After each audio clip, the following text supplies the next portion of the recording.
You're doing a good job. You might need to take your shovel out, though. Alright, remember? Here. I showed you how to dump it, Bubba. Okay, tip it over. Dump it in.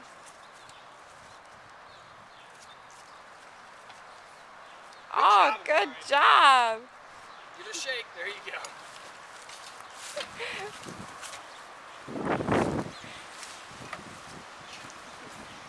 It's like Anthony and him both have two big wheelbarrows. You got it, Mark. Good job. You got it, Bubba. Use your shovel. Take that back in front. You're going to need it.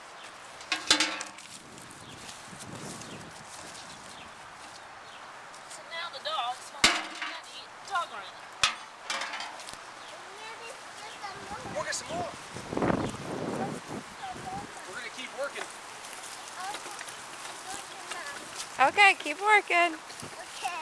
Are you having fun? Yep. It was nice of Grandma to buy you that wheelbarrow, wasn't it? Yeah.